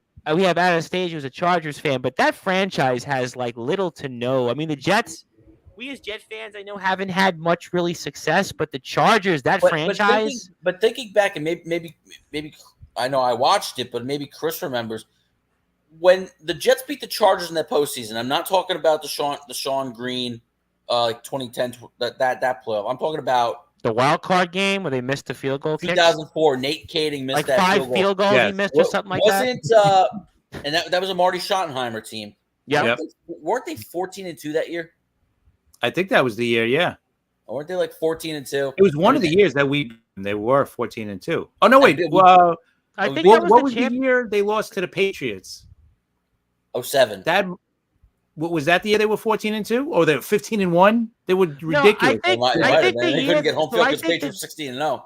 I think the year that they were home. The game that they lost to the Patriots at home. They were up the first half. Remember, that's the one that LT eventually wanted to leave after. Remember, that's the reason why we ended up getting him. Yep. Right. Oh no, you know what? They were 12-4 in 2004. And the Jets beat them in the wild card round. And that was the year the Jets started the year 5-0 and kind of just backed into the playoffs. Yeah, they ended up, I think, 10-6. 10-6. Yeah, made it the last kind of. That was the first year of Mangini, and the Jets were good every time Pennington was healthy. It's just he had trouble. Never stayed healthy. Pennington was a good quarterback. Speaking of people that are healthy right now, I want to say hello to somebody that two of us know, and James Taylor, of course, the legendary Nemesis James Taylor, who's here, and I guess he's also the host of the Nemesis Sessions. You can find him. He's on YouTube also with 41,000 YouTube subscribers. He's got about 35,000 on TikTok, and he says hello here, and obviously always love hearing him from the great state of Alabama. And I always wonder, if you're in the state of Alabama, who is your NFL team then if you're in Alabama? I guess, are you a USFL fan or what's your... Yeah, Cowboys. That's a good, Falcons, Cowboys. Falcons, Cowboys, yeah. Maybe Jaguars? Florida, Alabama? Yeah. Interesting take. Jacksonville's North Florida, Cowboys right? and Falcons are a little bit older. Yeah, I would think Dallas would make sense because Dallas is kind of a legacy franchise. They've won. Atlanta maybe would make sense. Been around a long time. Tennessee maybe Tennessee would make sense a little bit. I guess if you're a younger fan of Alabama. Well, not necessarily. If you're older, you grew up rooting for the Houston Oilers. I hadn't thought about. That's a good point. The Houston Oilers. That's the old. That's been a while though. The Houston Oilers. Yeah, you know what? That's a fair point. I don't know if James Taylor is that old though. I mean, I didn't realize. I know that in wrestling we joke he's old, but I don't think he's that old in real life. I know the Baltimore kid was kind of getting that one, but I guess we should pick the game for now. I don't have the spread in front of me, but I do have. It's obviously going to change a lot from now. But Lions and Chiefs Thursday nights, the kickoff of the season. And then next week we'll obviously pick a lot of the other games, and maybe we'll talk about them, on the air and such. But Lions Chiefs, it's the opening week. Lions are in a big spot for the first time in a long time. And what do you guys think here in this matchup? I'll go with Justin first. Yeah, I think it's an interesting spot for the Lions. And the reports tonight that it seems like they're maybe trying to hash out an extension for Jared Goff. Which I think would be pretty solid. I think he's played pretty well since coming over to Detroit. He's kind of got his feet back under him because he got off to a pretty good start with the Rams. Was playing well, went to the Super Bowl the 1 year. Yep. And then he didn't play well in that Super Bowl, and things kind of fell off a cliff in his tenure with Sean McVay. But the Lions definitely are poised to be a really good team this year. I still think they're slightly behind the Vikings. I think the Vikings are going to have a great year again. That's fair. And I think their defense with Brian Flores, I think, will take a big step up in Minnesota. But as for this game, I think you're going into the champ's house. They're going to be motivated to put on that big show in front of the fans. And I mean, this could be. Like I said the Chiefs might win a lot of games, 45-42. This might be one of them. Well, the Lions were in a bunch of shootouts last year. That the Lions could match them score for score, especially with and 54.5 officially is the over-under. That's going to be one of the higher over-unders if you're into that, maybe in the year. 54.5 in Chiefs, 6.5-point favorites. Yeah, 54.5. That's going to be a big one. We'll see. Now they got a couple players who were suspended because of the whole like Jameson Williams, because of the whole gambling thing. But it'll be interesting to see the debut of rookie running back Jahmyr Gibbs. Remember replacing DeAndre Swift, who ended up going to Philadelphia this offseason. So it'll be a little bit of a different dynamic in the Detroit. I like Gibbs a lot this year. What was that? I like Gibbs a lot this year. Yeah, that offense. Yeah, I think that Detroit's offense is going to be humming. I still don't know about their defense, and if I'm going to pick the game right now, I'm going to say Kansas City. I might take Detroit with that spread. I think the 6.5 is a little bit high, but I do think Detroit could keep up score wise. And we did talk about the potential of a negative impact that defense is going to have if Chris Jones doesn't show up, and doesn't sound like he's planning to show up anytime soon. So I kind of like the Lions with the spread here, but I do think the Chiefs win, maybe even by 6. Yeah, I could see this definitely being a shootout, so that'll be a fun matchup for sure. Certainly Thursday night, and for you, Chris, Lions Chiefs. Obviously, Lions have kind of been our Cinderella team on Sportswire the past few years. A lot of people are high on them.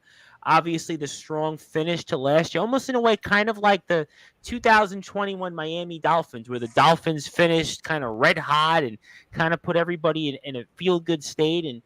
And obviously, they carried it at least in the first half of the season. But the Lions are here on national TV in a big spot, kind of a follow-up after what we saw them in the last game of the regular season against the Packers, and the last game that Aaron Rodgers had wore as a Green Bay Packer. And that certainly sent him packing, some might say. But Lions-Chiefs should be a fun one. And what do you think here? 6.5-point favorites are the Chiefs. 54.5 is the over-under. Yeah, that seems like a lot to me to give to Detroit, especially how they played at the end of last year and coming into this year. They're definitely a team on the up. I could see them winning their division too. But I'm not going to go against Kansas City yet. But I do like the points, so I'll probably take Detroit with the points. But I think Kansas City pulls it out. Chris Jones, that's going to be big, man. I'm telling you, he's so important to that defense. He can't miss a lot. I still think they're going to get him in at some point. They can't let him sit out the whole year. That's crazy over money. So, Kansas City, still Kansas City. Mahomes, he's still going to find a way to win. Like I won the Super Bowl last year on one leg, right? So I could see him carrying this team once again. You know, like we've been saying, it's going to be probably a high-scoring game. Take the over, right? But I'll definitely take Detroit with the points. And I also wanted to say hello because I received a message before I get to the Baltimore Kid and go over to some notable matchups in week one. To John Gonzalez of the Sports Authorities Group, Mr. Gonzalez wanted to tell everybody hello and that he will be back for week number 2 in the NFL season because you're not going to see him this week and next week on the show because he is at some prior engagements.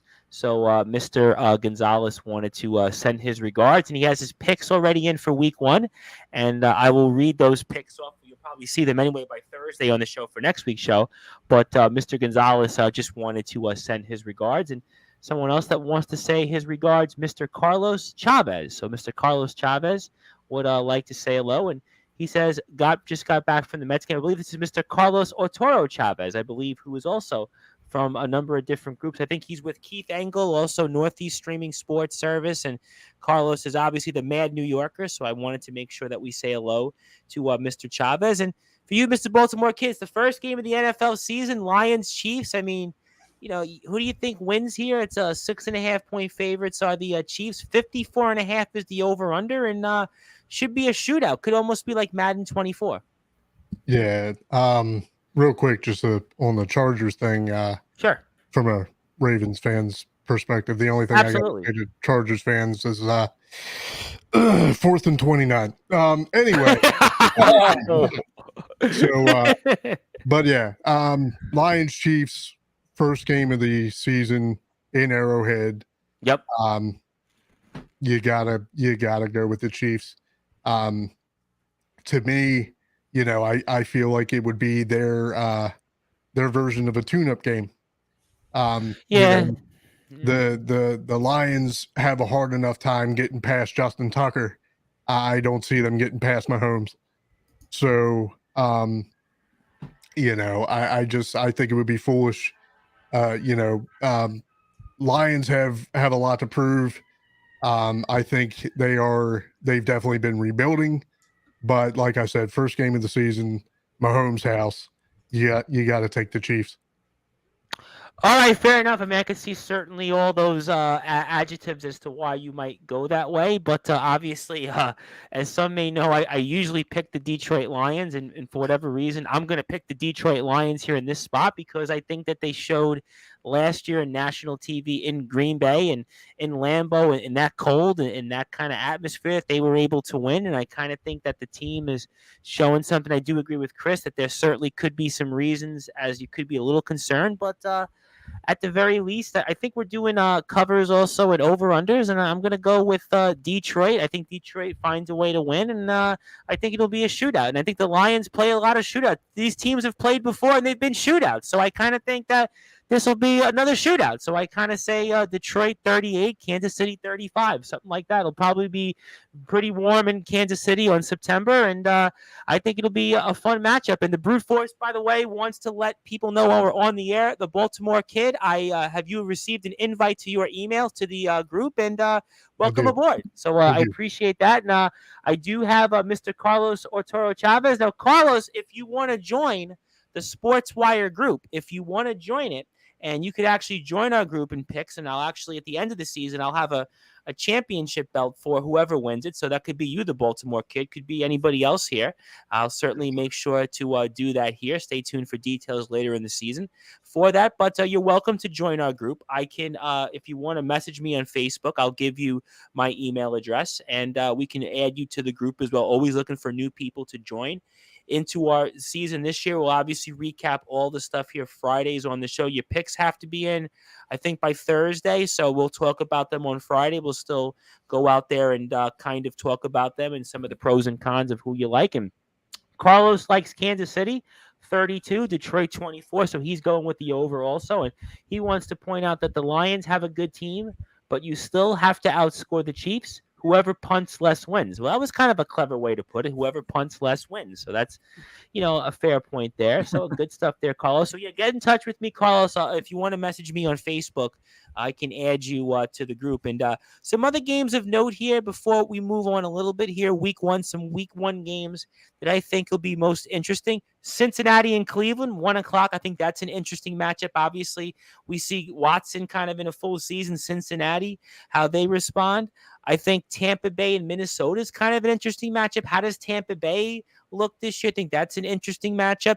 I think San Francisco and Pittsburgh. I think that's an interesting matchup in Pittsburgh. I think that's a good game. Should be a very good one. I think that's a very good game. I think Fox, for whatever reason, has their 4:25 game of the week, Green Bay and Chicago, for whatever reason. I think Jordan Love they want to see, but that's apparently America's game of the week. I think to be one of the more interesting matchups is, for whatever reason, Las Vegas and Denver. Jimmy G and Russell Wilson. I mean, for a full season, what do we expect out of them? And I think that's an interesting matchup. Sean Payton back on the sidelines. I think that's an interesting matchup. I got Miami and the Chargers 4:25 as an interesting matchup. I think that's going to be obviously Tua and Herbert. Maybe they're in the same spot. Both teams went to the postseason. Maybe they both have something to prove. Obviously, 8:20 game is Dallas and the Giants. That's obviously an interesting matchup. And Monday night, September 11th, certainly never forget that day, 22nd anniversary of that horrific moment. But Bills and Jets, kind of New York's actual only team, is actually playing the team that's also called New York, but they play in New Jersey. So any other matchups that struck you guys? I think those were kind of the matchups I think that were most interesting to me. I know we've got Houston and Baltimore, TBK, but I don't know how much I think much of Houston. Yeah, I figured you'd chuckle if I said that. That's another one of those tune-up games. I'm not worried about Houston at all. Did I miss any quarterback, rookie head coach? Any other matchups that you guys thought I should have went over there? But those are the games I had that were the most interesting. Although Carlos disagrees with me. No, he agrees with me on the 49ers and Steelers. He said that is a must-watch. Can the 49ers move on? And did the Steelers revamp their defense? Yeah. No, that's going to be a great test for them, too. First week of the season, man. 1:00 game, is loaded. San Francisco, Pittsburgh, San Francisco. A lot of people obviously very high on Philadelphia as well. Philadelphia in New England. Obviously, I heard you and Sharman speak about that as well. And Carlos also wants to point out Harris versus McCaffrey. Yep. That was kind of his matchup. That you know what I'm interested in. Tell me. Panthers Falcons.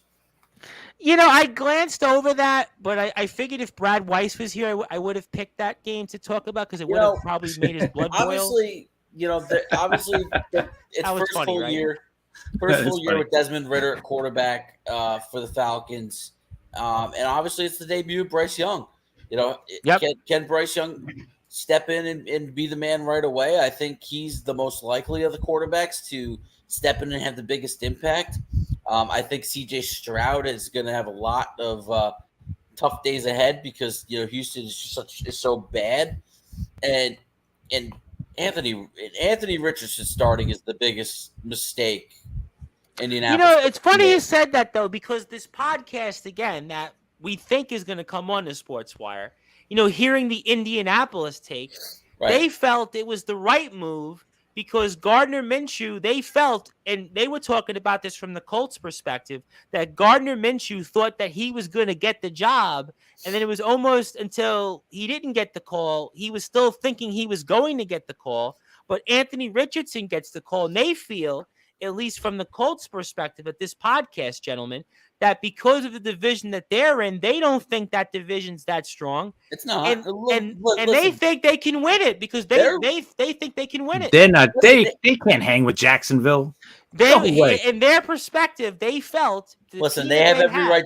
They have every right to think that. And yes, the AFC South is a weak division. To me, it's a one-team race. It's Jacksonville. Right. But with that being said, out of the quarterbacks coming out of this class, I think Anthony Richardson is by far the most raw. I think he's the least ready, and I think you're going to see a lot of poor play early on. And Shane Steichen's going to have a decision to make. And do I just let the kid rip it, or do I go with the trusted veteran and get us some games here? It's going to be fascinating. I really thought Gardner Minshew was the perfect guy to step in for I'm not even saying the whole season, but at least the first half of the year, and then start to see Richardson slowly transition into the role, and maybe he's a little less raw. Well, Carlos Bryce Young and CJ Stroud are going to be much more polished coming into the NFL. Stroud's going to have some issues just because they're so bad, Houston. And Carolina, they're not great, but I think Bryce Young with Frank Reich is going to be a match made. But isn't the NFC South? We spoke about this last week, and I'm sure we'll get into this further next week on the show, and we're actually talking these games and everything else. But that's another weak division also. So maybe if you're Carolina, you think you can compete, kind of similarly to Indianapolis. Yeah, I would not put it past. I would not put it past the Panthers, because to me, the Saints are obviously going to be the favorite going to that division. David Carr, and I just don't. You gotta like the Saints, and I don't really trust Atlanta, especially. I don't know. Well, Brad always calls them the dumbest team in the NFL, and yet they find ways to win 7 games. I think he does over. I think he overstates it a little bit. Well, he's trying to get views. He's trying to generate Instagram followers. That's why he's doing that.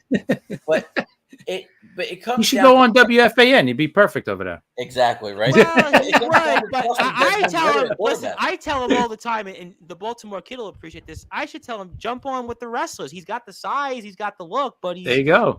That would be where he can really get his views. Well, listen, it comes down to what Desmond Ridder is, and I'm not so sure that Bryce Young isn't better than Desmond Ridder already. So. Could Carolina catch people by surprise? They weren't all that bad last year. No, listen, give me solid. They honestly could have won the NFC South last year. I mean, Tampa Bay was very unimpressive, and Carolina, I think, was like 1 game behind him last year. What did they finish? 6-11, 7-10, something like that. And Tampa won it. Because I know they ended up trading up to the first pick. They didn't have the first pick. That was the Bears. Yep. Yeah, Tampa won the division at 8-9. The rest of the division was 7-10. Yep. So you can't tell wide me, open still. So you can't tell me that Bryce Young can't take a 7-win team from a year ago, and they didn't break it up that much. It's kind of largely the same roster with a new experienced head coach like Frank Reich. You can't tell me they can't go from 7-10 to maybe 9. But you know what though? But that's a division again. You look at it, and you know what? You feel good about yourselves. Yeah, but you're not impressed. I do think New Orleans will be good, but I don't look at New Orleans. I don't look at New Orleans and see, okay, they're like San Francisco. I think if New Orleans wins, would they win 9-10 games maybe in that division if they win it? I think so. Max. Maybe. They're not. New Orleans ain't much better than 10-7. Well, Carlos has got a bunch of comments here, so I'll hang out and read his comments here. He says, Bryce Young will rush more than Allen this season. Richardson and Bryce Young will both lead their team in rushing and have low numbers in lead their teams in TDs. Saints will have running back issues, and the wide receiver better be ready. Wide receivers. Olave will be the star, but can't carry that team. Will this be similar to Carr and Adams? Could be. I mean, look. Carr's another guy that's going to be on the spot, right? I mean, he's another guy that I do think that'll be good for Chris Olave having a quarterback like Derek Carr. Oh yeah. Definitely. The running backs. Kamara got suspended, right? Yep. Yeah. So Kamara's not going to start the season. And Carlos mentioned Richardson leading the Colts in rushing. I mean, they might get. Are we going to see Jonathan Taylor ever? I know. Well, there was a joke. Well, it's funny you said that because there was in the Colts podcast that they were actually kind of in a way thinking maybe that the Jonathan Taylor would get traded to the Eagles so they could have a pairing of Taylor and Swift. I can see that. Well, he can't be activated until after week 4, right? Correct. Yeah, he's on the PUP list. Correct. Yeah. But my question is, are we going to even see him at all? Like, or are they going to hold him out? Well, so what they were talking about, because I'm glad you brought this up, because ironically, I don't know, I'm just luck of the draw. They don't think he's going to play for this team. That's what this Colts podcast, and they were really into the Colts, and they knew their stuff, and they didn't think that he was going to play. They think he's just going to get traded. You mean? Pretty much, yeah. They just don't think he's gonna sit on the field and be out there for them. I mean, I they just think don't. the Colts would be nuts to trade him because, if they're starting Richardson week 1, you want some kind of help for this guy, right? So to have Jonathan Taylor, who's basically their whole offense anyway, no question, to help them, that's why I thought it was crazy that all the trade talk anyway with him. But we'll see. Maybe by week 5 they do trade him. Listen, Jim Irsay is a nut job, so you don't know what direction he's going. Right, exactly. Well, it's funny you said that also because the podcast again that I'm referring to said that their hope was that throughout going into the first few weeks of the season that their owner basically doesn't say anything and just shuts the hell up. That was their exact words. That's not going to happen, probably. I mean, I guess he's out there. We're going to certainly find out. And again, obviously, a lot of stories here. We're looking forward to all of them here coming up here in the start of the NFL season. Again, starts Thursday. And again, Fridays, we'll talk all the stories, all the games. We'll pick it here on the air. You can obviously join us here. And also, if you want to join into the group picks league that we have, obviously, you can certainly email me or get in touch with me on Instagram at the Sports Report 2021. Also Twitter at Thomas Price 2017. If you're on Twitter, you can also join our Sportzwire Radio group. We have a group with about, I think, like 19 or 20 of us, maybe. Some of them more active than others. Also, most of them have shows on the station or also regularly on our show. So we're here usually Friday nights at about, I'd say 10:15, 10:30. Maybe with the NFL starting, we'll start at 10 o'clock because I think people will want to tune in for the games and such. So I think we kind of grasped everything and where we're going here in the NFL. So I obviously let's get in here to some closing thoughts and everything else. So I'm going to go with you, Justin, first. Anything else you want to share, say that's on your mind when it comes to NFL or anything else in the world of sports? And looking forward to the season upon us. And the floor is yours, my friend. Listen, I'm absolutely pumped that the NFL season's back. Obviously, with the baseball teams not doing so hot, it's definitely a good time. And also, the month of September means the NHL's back because the preseason is going to be starting soon, and there is quite the expectations for the Devils as well. And I was hearing Randy and Neil talk about that on our station. I'm looking forward to what I think is going to be an absolute special season. I could see the Devils going further in the postseason this year. You know what? Why the hell not? Why can't this team win the Eastern Conference this year? They are building themselves into a legitimate contender for years to come. And listen, I thought going into 2023, I had it good as a sports fan, right? The Mets were coming off a 100-win season. Yeah, they fizzled out late, but you know what? I still thought they were going to be a very good team. Okay, that didn't happen. The Jets get Aaron Rodgers. He basically committed to us in March, and we finally made the trade in like June or whatever it was. So Aaron Rodgers is my quarterback. So I thought everything's all good as a sports fan. The Mets let me down. I'm certainly hoping the Jets don't. And boy, the Jets better not. I mean, the Jets better not let people down. But and I think in February it's going to be a huge atmosphere too with the MetLife Stadium games. You got this big Saturday night with Devils and Flyers, and the next day Rangers Islanders at MetLife Stadium. Mm-hmm. That's months away. You get to look forward. Well, hockey's less than 6 weeks away from now. Hockey is less. Yeah, the first. I think like October 10th or something. Yep. 43. I think 43 days. I think now is from the start of the season. I saw the other day, so we're right there almost. That's it. September.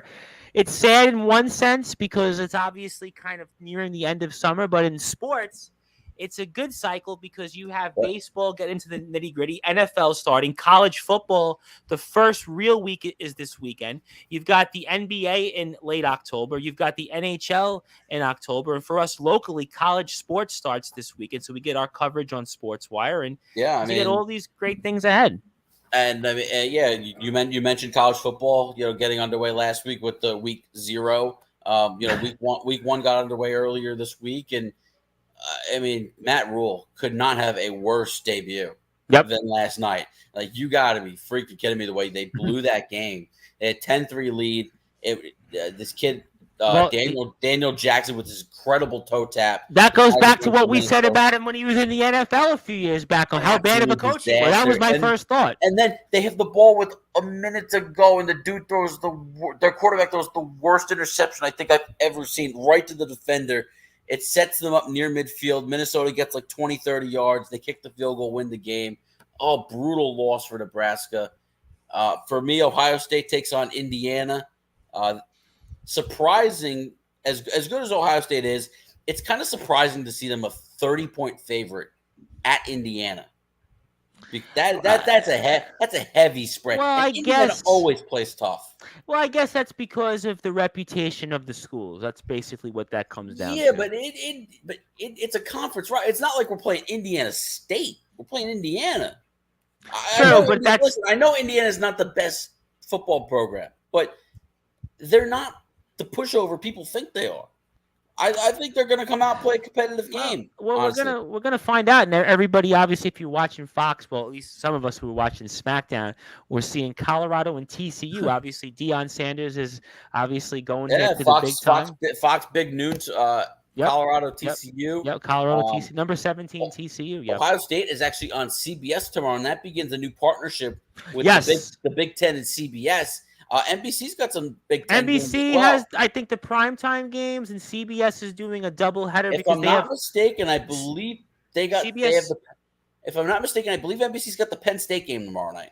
Yeah, and CBS has one more season contractually of the SEC, so it's a weird quirk in the college football kind of schedule because CBS has one more year of the SEC, but because they bought in to the Big Ten contract, that starts now. So that's kind of a weird quirk. You're going to get double headers in some. You're going to get a lot of double headers, probably a lot of more noon Big Ten games. Because remember, all those big SEC games were always 3:30. That was kind of like how NBC has the 8:20 Sunday night game.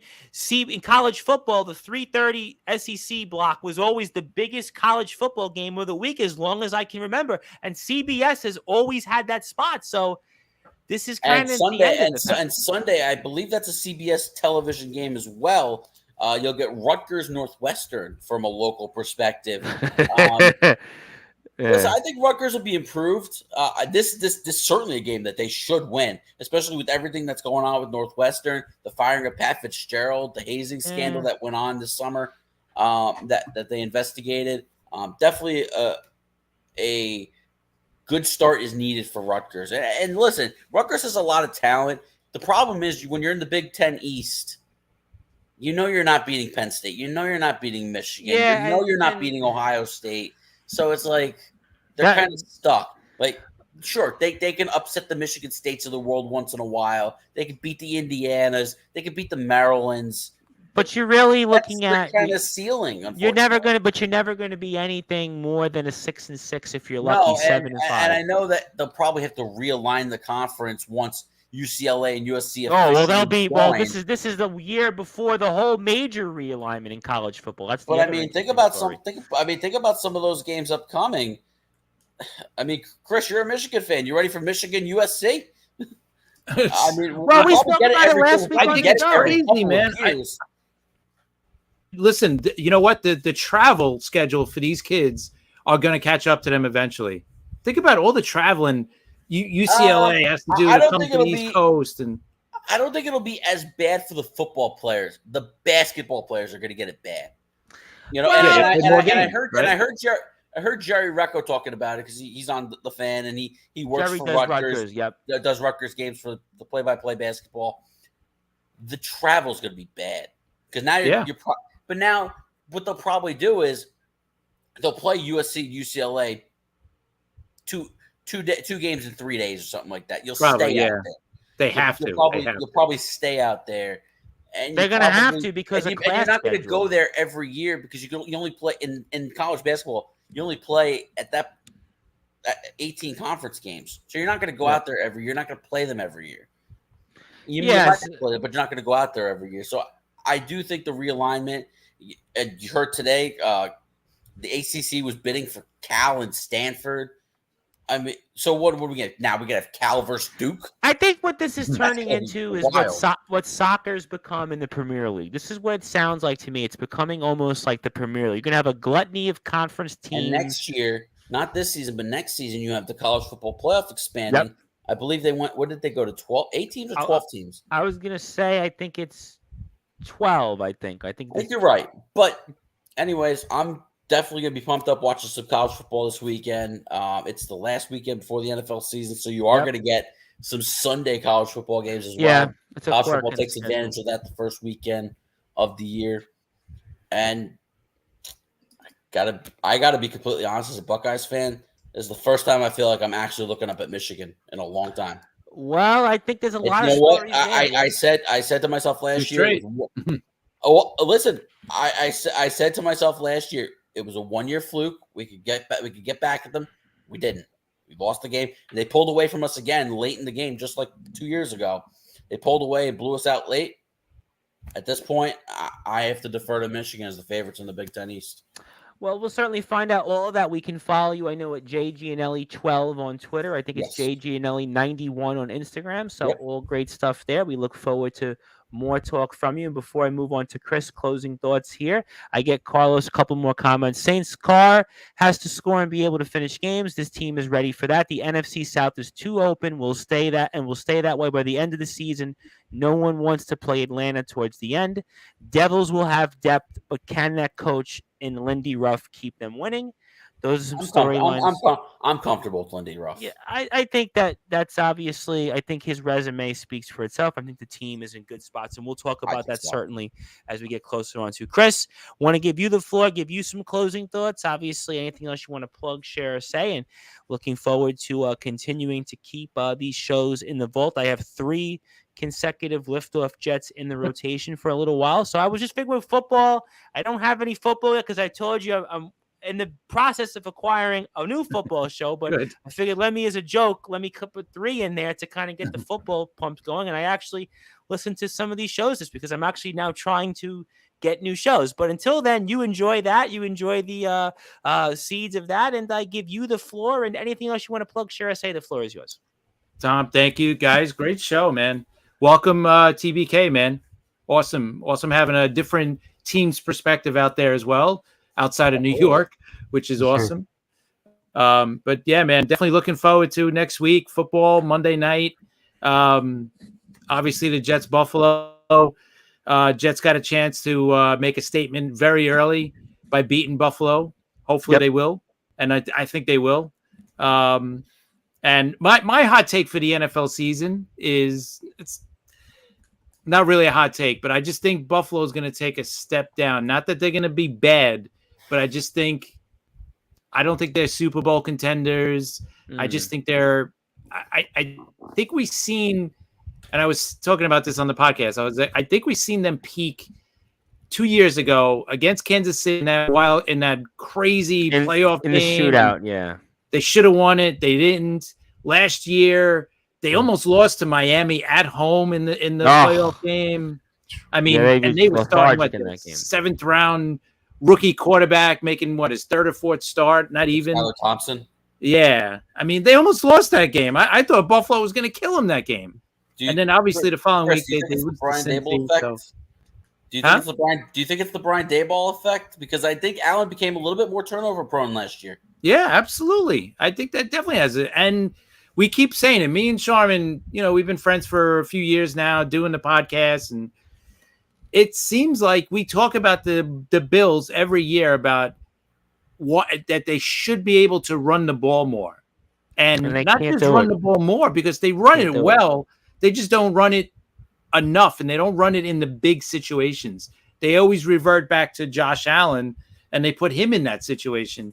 And that's usually not a good, like as good as Josh Allen is, he's going to make, like you said, like last year, he did turn the ball over a lot. So also at some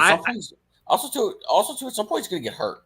He was hurt last year. He had an injury he played through. You don't forget. He got hurt in the Vikings game. We talked about it before with Lamar Jackson. I want to see him become more of a quarterback because he gets hurt all the time, right? Right. At some point, I know Josh Allen's a big dude, and no, it's gonna. And Lamar's more of a wiry, skinny quarterback. But like at some point, Allen might get hurt. Absolutely, all those hits, they're catching up. He's like 27. In a couple of years, he's gonna be 30. Think about a couple of more years of these hits. They're going to catch up to this kid. Yeah, in the NFL, they say 30 is where you start to go down afterwards. Oh, right? yeah. So, that's like in life. At 30 years old, you start feeling things. Oh, they say every 10 years. You go to 30, 40, Right. then it's 50, and then it's like, okay, then it's 60. I mean, obviously, there's exceptions to that. Certainly, 40 is when you really start like, ugh. But anyway, think about football. It's probably worse. But, I don't know. I still think Buffalo's going to win 9 games, 10 games, 8 games. I don't know, but I don't see them as a Super Bowl contender this year. Man, I love the Jets' chances this year. They got a great roster. Just like every other team, man, just got to stay healthy, right? Just got to, keep Rodgers healthy. I think it's so exciting in the NFL. It's almost like almost every team in this side for a couple goes into this season with some expectations to at least make the playoffs. And, and here's a question that I think Chris can answer. Arguably the best defense Rodgers has ever had? I think so. It might be, right? How can you say there was a better one? The Jets have the chance to arguably have one of the best defenses in the league. Absolutely. I said it. Anything outside of the top 3, top 4, I'll be shocked. Well, they were last year. I mean, in points allowed, they were, in the AFC, they were one of the better ones. I mean, so you have to. And now you add, a better safety duo back there. So that's going to improve that part of it. The defensive line is probably the deepest in the entire 8-9 deep. It's ridiculous. They're going to get crazy amount of sacks this year. And then now you add an actual quarterback that's going to score some points. And now the defense could just go back and just rush the quarterback all game, right? Because the Jets are going to actually have a lead at some point in some of these games. Well, I would hope Saleh and Jeff Ulbrich are going to finally have the opportunity to potentially pin their ears back. That's it. And guess what? The Jets can get home with 4. You know what that does? You know what that does to an opposing offense? It's a nightmare because now you got 7 in coverage, and now nobody's open. And 2 of them are now coverage sacks happen. And think about it. And 2 of those corners are 2 of the best in the whole league. Yep. Right, Sauce Gardner and DJ. It'll be about covering in the middle. How our linebackers can cover the tight end. Yeah. Well, I'll tell you what, we're all excited, and obviously it should be an interesting NFL season. Like I said, almost every team feels like there, as a fan, you have a chance to do something, and that's why we want people to follow Chris also on Twitter at CP7NY, also Instagram as well. Talking Rivals at Talking Rivals on Twitter, at Liftoff Jets on Twitter as well. Give the guys a watch and a listen. They're also on sportnarium.com/player. And before I get to Mr. TBK's final thoughts, finally, after 3 seasons of clarity, the Bills are not good enough to be in a Super Bowl. Jets on Hard Knocks is getting me excited, but I'm going to be a realist. Okay, those are some good comments. I'm looking forward to you, Carlos, bringing some of that. And if you want to get involved in the NFL picks and Sportswire Radio, let me know, and I'll be happy to join you. My friend, Mr. TBK, I'm looking forward to having you here each and every Friday. Hope you enjoyed yourself. Hope you liked some of the discussion. I think you add something here with your content that you'll be bringing to us here weekly on Sportswire Radio and your podcast. I enjoy them, and I'm looking forward to hearing more of them in the rotation. So I give you the floor now. Anything else you'd like to plug, share, or say? Any social media you want to share as well? And the floor is yours, and be my guest. Yeah, sure. Justin, Chris, nice to meet you guys. Nice to meet you. Rev, absolutely. Thanks for having me here, dude. It's been fun. Like I said before, it's really exciting to be a Baltimore fan this year. I honestly think it is the Orioles to lose. I think this could, if this is not our year, then I don't know with this freaking team anymore. But it's been exciting to watch these young kids just pull this city back together to fill the seats. It's exciting to see where we're going, and hopefully if the Angelos decide to find a little bit of extra money in the bank where we can go, in the future. As always, I will say the biggest problem with us, though, Ravens and Orioles, is can we keep that momentum going into the postseason? You guys are absolutely right about Lamar. He has not been able to stay healthy. And even when he has been able to stay healthy, he has not performed. So I might be a Ravens fan, but I'm a realist fan too. It's like I said at the beginning, we gave him what he wanted. We gave him what he asked for. He got the contract. He has the weapons.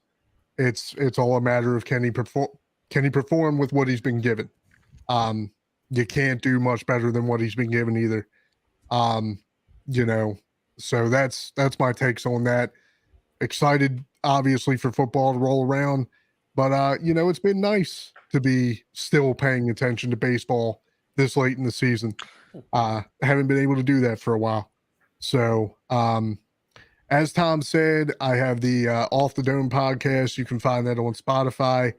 That is actually going under a rebrand, by the way.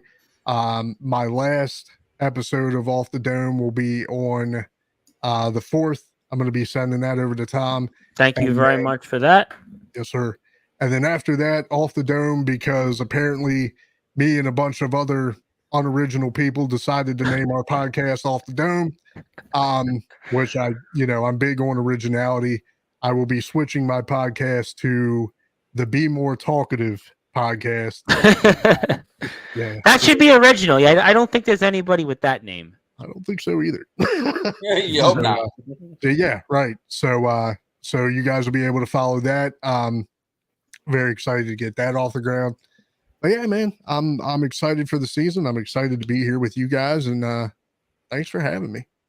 Absolutely, and also want people to follow you because you are on Instagram and also some other platforms as well. So let me first plug you on Instagram as well. You are on Instagram at xxt.b.kxx92.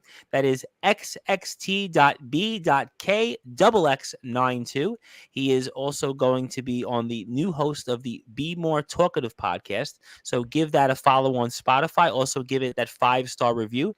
Also, Mr. TBK does some work as a musician. He is a guitarist, a singer, and a songwriter. So make sure you check him out. Also does a lot of stuff in the promo wrestling world, a world I really haven't got into much because, as you can see, I have so many other things. It's hard for me to sit down and watch it, but I'm aware of that world. I just haven't really spent time in it, but I know that you're obviously a staple in that along with Mr. Richard. So that's where we can find you on those social media platforms. And I will look forward to having more shows here. One more final episode of Off the Dome, Labor Day. And then after that will be the Be More Talkative podcast. So I really look forward to all of that stuff. So great stuff from everybody tonight.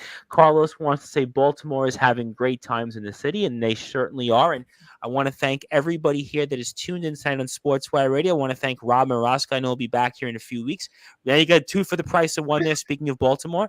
Also want to say hello to Randy Dillon, who might be back with us next week. We'll do some WWE talk before we warm things up with football. But in the meantime, I'm joined by Chris Bizzea of the Liftoff Jets, the Talking Rivals, Justin Gianelli, Mr. TBK himself, now with the Sportswire Radio family, the host again of For Now Off the Dome podcast, but soon going over to the Be More Talkative podcast. My name is the Reverend Tom Bryce, the man behind Sportswire Radio, your voice of all wrestling. And if you're on sportnarium.com/player, you go back to your regularly scheduled programming in a little while. And if you're on Twitter and YouTube, I'll be back here Sunday night, 8 o'clock with the Alliance Wrestling League's AJ Morgan.